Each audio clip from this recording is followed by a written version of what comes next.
नमस्कार, मैं हूं डॉक्टर सांत्वना वेर्नेकर और आपके सामने आज वापस प्रस्तुत कर रहे हैं हमारा नया चैप्टर मैनेजमेंट ऑफ मेडिकेशन। इसके बारे में आज हम आपके और आपके नर्सेस को जानकारी देंगे 10 राइट्स ऑफ मेडिकेशन एडमिनिस्ट्रेशन के बारे में। आप सबको ख्याल रखना ज़रूरी है।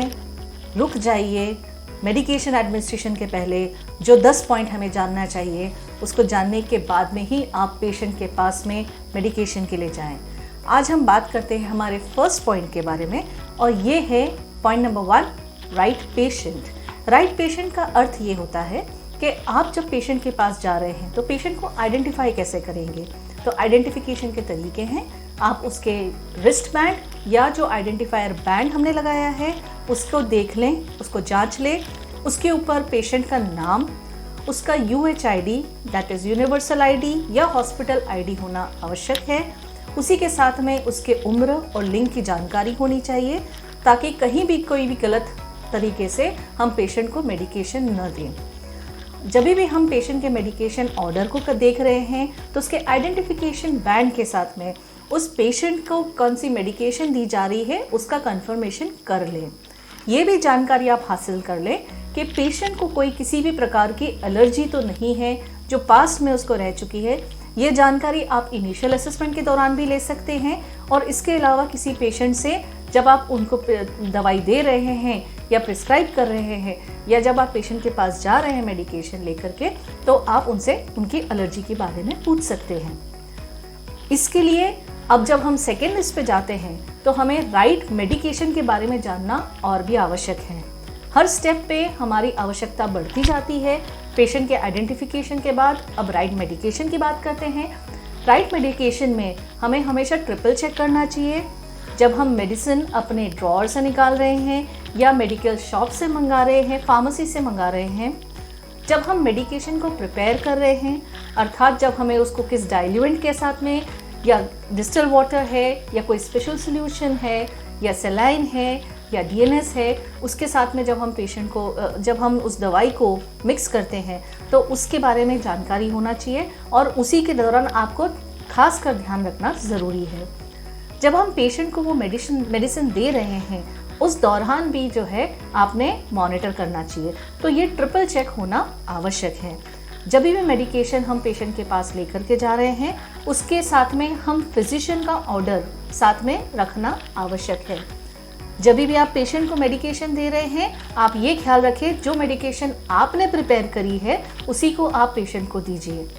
दूसरों के द्वारा तैयार की गई सिरिंज जिसमें कि कोई मेडिसिन है, इंजेक्टेबल है या कोई दवाई जो कि ओपन करके रखी हुई है कृपया करके न दें। कई बार ऐसा देखा जाता है कि नर्सिंग हैंडओवर टेक ओवर में मेडिकेशन के जो है लिस्ट के साथ में वो मेडिकेशन दे दी जाती है हैंडओवर नर्स को और उसमें मेडिकेशन एरर होने के चांसेस ज़्यादा रहते हैं। जो भी मेडिकेशन कभी लेबल ना हो तो कृपया करके वो मेडिकेशन भी पेशेंट को ना दें। ये हमारे राइट्स फॉर मेडिकेशन एडमिनिस्ट्रेशन के ऊपर आता है। फिर हम बात करते हैं राइट डोज के बारे में। राइट डोज में ये जानना आवश्यक है कि हमने मेडिकेशन का कॉन्सेंट्रेशन या उसकी क्षमता जो है वो कितनी है, किस कंटेंट को कितना कॉन्सेंट्रेशन में देना है। आपको ये भी मालूम होना चाहिए जैसे कई बार हम पेशेंट को इंसुलिन दे रहे हैं तो इंसुलिन का कौन सा कॉन्सेंट्रेशन, कौन सा डोज देना है और किस टाइम पे देना है। तो ये कॉन्सेंट्रेशन के बारे में जानकारी लेना आवश्यक है। तो राइट डोज में ये आता है। जब भी हम ये मेडिकेशन का डोज दे रहे हैं इसको प्रीवियस डोज के साथ में कंपेयर कर लीजिए कि पहले क्या डोज दिया गया है, क्या आप उससे ज़्यादा दे रहे हैं या कम दे रहे हैं, ताकि आप जो फिजिशियन हैं उनसे आप जानकारी हासिल कर सकें कि क्या ये सही डोज है या नहीं। कई बार जो है वो हैंडओवर टेक ओवर में देखा गया है कि फिजिशियन फ़ोन के ऊपर या कुछ कंसल्टेशन के दौरान चेंजेस बोलते हैं और उस चेंजेस के बारे में आपको जानकारी नहीं रहती है। तो जब भी आप कोई भी चेंज देख रहे हैं तो कृपया करके अपने फिजिशियन से कंफर्म करें। जब भी आप ये डोजेज दे रहे हैं तो ये अप्रोप्रिएट डोज का रेंज आप अपने पेशेंट और उस मेडिकेशन को दोनों को वेरीफाई करिए। ये बहुत आवश्यक होता है कि जब आप मेडिकेशन का कैलकुलेशन कर रहे हैं मतलब कि आप किस डोजेज में दे रहे हैं और उसको कितना डाइल्यूट करना है स्पेशली पेशेंट के बॉडी वेट या एज के हिसाब से, तो ये डाइल्यूशन का चार्ट या फिर मेडिकेशन का डोजेज का चार्ट आप मेंटेन करके अपने नर्सिंग स्टेशन पे रखें। अब हम आते हैं हमारे 4th पॉइंट पे, जो 4th राइट ऑफ मेडिकेशन है, राइट टाइम। राइट टाइम के बारे में मैं आपको बताना चाहती हूँ कि आपको हमेशा अपना शेड्यूल वेरीफाई करना चाहिए कि मेडिकेशन को किस समय पे देना है। तारीख आपके होना ज़रूरी है आपके मेडिकेशन चार्ट पे। स्पेसिफाइड टाइम पीरियड आपको मालूम होना चाहिए, जैसे हम सुबह 9 बजे, दोपहर को 1 बजे, शाम को 4 बजे या जो भी है वो टाइम पीरियड आपको मेंशन होना चाहिए। खाना खाने के पहले, खाना खाने के बाद, खाली पेट पे लेना है या किसी पर्टिकुलर समय पे लेना है, SOS लेना है, तो ये सब चीज़ों के बारे में वहाँ पे मेंशन होना आवश्यक है आपके मेडिकेशन चार्ट पे। ये भी आप ध्यान रखिए कि लास्ट डोज किस टाइम पे पेशेंट को दिया गया है, क्योंकि वो टाइम भी मैटर करता है। कई बार अगर मेडिकेशन एरर में ये देखा गया है कि अगर मेडिसिन देना नर्स भूल जाती है तो कुछ समय बाद देती है और वो साइकिल जो है मेडिसिन का वो कंप्लीट नहीं होता है। तो आप ये भी ध्यान रखिए कि लास्ट मेडिकेशन कब दिया गया है। लेकिन आपकी कोशिश ये रहनी चाहिए कि जो भी मेडिकेशन है उसको 30 मिनट्स, 30 मिनट प्लस माइनस में ही एडमिनिस्टर करना चाहिए, ज़्यादा डिले नहीं करें। अब हम आते हैं हमारे 5th राइट के ऊपर, जो है राइट रूट।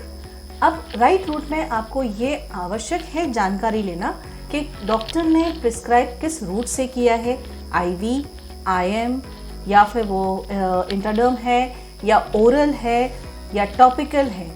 ये सब जानकारी आपके मेडिकेशन चार्ट पे होना चाहिए। और जब भी आप पेशेंट को एडमिनिस्टर करें उसके पहले आप वेरीफाई कर लीजिए कि ये सही रूट के द्वारा आप दे रहे हैं। ये हुआ हमारा पॉइंट नंबर 5। अब हम आते हैं पॉइंट नंबर 6, मतलब 6th राइट ऑफ मेडिकेशन, जो है right education. Right education patients के लिए होना बहुत आवश्यक है, क्योंकि आप जब भी पेशेंट को दे रहे हैं तो आपको ये भी उन्हें जानकारी देनी है कि मेडिकेशन लेने के बाद उन्हें क्या क्या चीज़ें करनी है या नहीं करनी है, उसमें उसके द्वारा, उस मेडिसिन द्वारा क्या क्या इफ़ेक्ट हो सकते हैं। जैसे कई बार ये हो सकता है कि भूख लग सकती है, तो इंसुलिन देने के बाद में तो पेशेंट को आपको बताना है कि आपको इंसुलिन दिया गया है, अब आपको भोजन करना है। या कोई मेडिकेशन देने के बाद में पेशेंट को नींद आ सकती है, तो आपको ये बताना है कि वो मेडिसिन लेने के बाद में वो कौन सी चीज़ें कर सकते या नहीं कर सकते हैं। इसके साइड इफ़ेक्ट्स की जानकारी आपको पेशेंट को देना आवश्यक है। इसके साथ आपको ये भी मॉनिटर करना है कि पेशेंट को वो मेडिकेशन देने के बाद में अगर कोई एलर्जी हो रही है तो पेशेंट आपको उसके बारे में जानकारी दे। ये बहुत ज़रूरी है, क्योंकि अगर कोई अनडिज़ायर्ड इफ़ेक्ट होता है जिसको हम एडवर्स इफ़ेक्ट बोलते हैं, तो ये मेडिकेशन देने के बाद होता है। और पेशेंट ये अगर आपको बता दे, अगर आपने उनको इन्फॉर्म किया है, आपने उनको एजुकेट किया है, तो पेशेंट आपको बता पाएंगे। अब आते हैं हम point number 7, that is 7th right of medication, that is right to refuse. Patient को पूरा अधिकार है या पेशेंट का लीगल कोई रिस्पॉन्सिबल पार्टी है, जैसे कि उनके गार्जियन है या फैमिली मेम्बर है, वो उस मेडिकेशन को रिफ्यूज़ कर सकते हैं। अगर मेडिकेशन रिफ्यूज़ किया गया है तो आपको ये जानकारी उन्हें देना रहेगा कि ये मेडिकेशन न लेने पे उसके क्या क्या साइड इफ़ेक्ट हो सकते हैं, उसका क्या कॉन्सिक्वेंस हो सकता है, उसके द्वारा क्या जो है नकारात्मक परिस्थिति उत्पन्न हो सकती है। अगर इस पे पेशेंट के रिलेटिव, गार्जियन या पेशेंट एग्री हो जाता है तो आपको ये उनसे लिखित में ले लेना चाहिए। ये चीज़ करना बहुत आवश्यक है। जब भी पेशेंट नहीं ले रहा है मेडिकेशन तो आपको फिजिशियन को इन्फॉर्म करना आवश्यक है और ये आपके नोट्स में होना चाहिए। जब भी इस टाइप के मेडिकेशन रिफ्यूज़ल्स होते हैं, ये हमारे डॉक्यूमेंटेशन और हमारे इंडोर पेपर और मेडिकेशन ऑर्डर के ऊपर क्लियरली मेंशन करना है, ताकि हमारे बाद के नर्स को हैंडओवर में मालूम रहे कि ये मेडिकेशन नहीं दी गई है या पेशेंट ने नहीं ली है। अब हम आते हैं हमारे 8th राइट पे, 8th पॉइंट पे, जो कि है राइट असेसमेंट। असेसमेंट का अर्थ ये होता है कि जब हम पेशेंट को मेडिसिन देने के बाद में उसकी परिस्थिति सुधर रही है, बिगड़ रही है, उसका दर्द कम हुआ है या बढ़ा है, इसके बारे में आपको पेशेंट को ध्यान रखना है, चेक करते रहना है और उसको डॉक्यूमेंट करना है। जब भी हम पेशेंट को मेडिसिन दे रहे हैं या उसका कोई भी हम टेस्ट डोज दे रहे हैं तो उसके साथ में आपको उसका असेसमेंट करना चाहिए। अगर कहीं पे भी आपको ये लगता है कि ये डोज देने के बाद में या ये टेस्ट डोज देने के बाद में पेशेंट को कुछ एडवर्स इफेक्ट हो रहा है, कोई साइड इफ़ेक्ट हो रहा है, कोई एलर्जी हो रही है, तो आपको वो तुरंत डॉक्यूमेंट भी कर लेना चाहिए पेशेंट के ख्याल रखने के साथ साथ। ऐसी सिचुएशन, एडवर्स सिचुएशन आने पे फिजिशियन को कांटेक्ट करें और फिजिशियन द्वारा दिए गए जो भी आगे के ड्रग्स देने हैं पेशेंट को, उसके बारे में पूरी जानकारी आप ले लें। इसी दौरान अगर आपने ये देखने में आया है आपके कि ये मेडिकेशन पेशेंट के लिए सेफ़ नहीं है, तो इसे आप डॉक्यूमेंट द्वारा और फिजिशियन को इन्फॉर्म करके ये दोनों चीज़ें करना आपके लिए आवश्यक है। जब भी आप ये मेडिकेशन दे रहे हैं या फिर आपने ये डोज स्किप किया है, इसकी जानकारी भी आपको आपके मेडिकेशन ऑर्डर में एंड हैंडओवर नोट्स में लिखना चाहिए।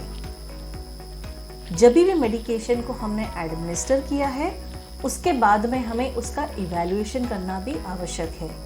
जब हम इवैल्यूएशन कर रहे हैं, जो कि हमारा 9th पॉइंट है या 9th राइट ऑफ मेडिकेशन है, इसमें हमें पेशेंट का इफ़ेक्टिवनेस कि दवाई में कितनी असर करी है, पेशेंट को कैसा लग रहा है, पेशेंट का कोई भी पर्टिकुलर पैरामीटर कितना कंट्रोल में आया है उसके द्वारा, और पेशेंट की स्टेटस क्या है, जो पहले स्टेटस थी वर्सेस मेडिकेशन देने के बाद की स्टेटस क्या है, ये आपको मेंशन करना चाहिए। ये सारी चीज़ें अगर आप रिस्पॉन्स को अगर आप डॉक्यूमेंट करेंगे तो आपके फिजिशियन को आगे डोजेज को मेंटेन करने में आसानी रहेगी। अब लास्ट पे हम आते हैं, जो कि लास्ट राइट ऑफ मेडिकेशन है, जिसे हम राइट डॉक्यूमेंटेशन कहते हैं। राइट डॉक्यूमेंटेशन में आपने जो भी मेडिकेशन दिया है, जो डोज दिया है, जो रूट दिया है, जो डेट है उस दिन का एंड टाइम जब आपने दिया है, कृपया करके आप ऐसा ना करें कि 2 बजे का आपने डोज 4 बजे दिया लेकिन मेंशन आपने 2 बजे किया। तो आप जिस समय पे दे रहे हैं उसी समय को आप अपने नर्सिंग ऑर्डर्स में लिखें और मेडिकेशन चार्ट में लिखें। साथ में आपके सिग्नेचर एंड क्रेडेंशियल्स होना आवश्यक है कि आप जीएनएम है, बीएससी है, एमएससी है, वो लिखिए आप, ताकि उससे ये जानकारी रहे कि आपने किस व्यक्ति ने, किस नर्स ने ये मेडिकेशन दिया है। जब भी आप ये कर रहे हैं, कंप्लीशन में आप साइन करें। हाई रिस्क मेडिकेशन के लिए आपको बड़ी सिग्नेचर या अपने एक साथी द्वारा ये पूरा की पूरा प्रोसेस, जो हमारे 10 राइट्स ऑफ मेडिकेशन है, ये 2 लोग इसको वेरीफाई करेंगे और दोनों का सिग्नेचर नर्सिंग डॉक्यूमेंटेशन में रहेगा। तो इसके द्वारा आप अपने 10 राइट्स ऑफ मेडिकेशन आप हासिल कर सकते हैं और इसी से हमारे पेशेंट्स को फ़ायदा हो सकता है। तो आज के लिए सिर्फ इतना ही। आप सबको बहुत बहुत धन्यवाद, और आप हमारे चैनल को विज़िट करें, आप हमें इंस्टाग्राम पे विज़िट करें, आप हमें फेसबुक पे विज़िट करें या हमारे वेबसाइट पे विज़िट करें। हम आपके लिए हमेशा उपलब्ध हैं। नमस्कार।